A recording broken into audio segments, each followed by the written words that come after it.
I think one of the first slides I sent you over was, what if you could do it yourself? I get this question quite a bit from people, and it's the $8,110 is a lot of money, right? And now that is a combined contribution between you and your employer. You each pay in 5.95% for a total of 11.9. And now, in addition, you will pay in that additional enhanced CPP, you'll pay an additional 4%. But just that $8,110, if you break that into 12 equal payments, that's $676 each and every month, that if you and your employer still continued to contribute that, and you started at the age of 20, you did that for 45 years. So, and it earned, let's say, just a modest 5% rate of return. You would end up in 45 years in your retirement fund with $1.33 million. And if you take a look at that, your contributions are $365,000 of that. The rest of it is all interest. Einstein used to call compound interest the eighth wonder of the world, because it truly is. And if you look at what $1,333 on a monthly basis gives you, is $8,000 a month for an income all the way through to the year that you turn 85. So for 20 years, you could actually live off of $8,000 a month. Again, remember, the maximum benefit that you're going to receive from Canada Pension Plan is $1,364, and you don't own it. You don't get to say how much you can hand down to your spouse or how much you can hand down to your kids. The death benefit is $2,500, which is not even enough to put a person in the ground today.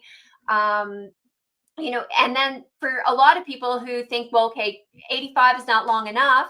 If you want to plan out to 95, well, that's still $6,200 a month for 30 years. That's a far cry from, $1,365 a month. Yeah. And, if you think the government's not smart, the government is incredibly well-versed in the statistics of age and death and so on and so forth. If you think about the average life expectancy is 83 years old, even if you were to receive the maximum contribution to your CPP, that's still only $295,000. So you would have been much better off had you actually taken this money, your employer matched it, and put it into your own retirement savings plan. Because for so many people, they're like, don't touch my CPP. But the problem is that, again, it's not yours. And more importantly, you would have been able to do much better with this money on your own. And then there's no doubt that you could have handed this down to your spouse. You could have handed this down to your kids. You have complete flexibility as to what you can do with it, how much you can spend. If you want to spend a little bit more in those early retirement years when you're traveling, you're still healthy, you're still active, and then less in the later years, as opposed to this fixed lump sum that, or fixed, monthly income that the government is going to allot you. And you'd have to live to almost 86 years old just to get your contributions back. That's terrible, man. Oh, here we go. There's the risks you're talking about. Oh, okay. Yeah, there's the bottom one. We should talk about that too.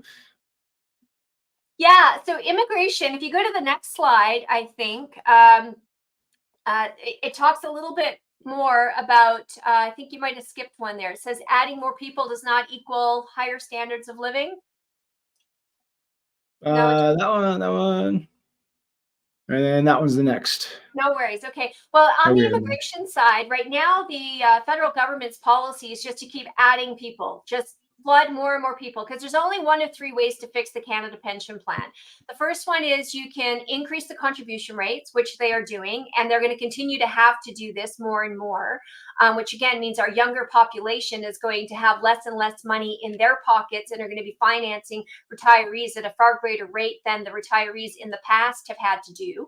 And what's happening is by adding more people, it's not actually helping the situation.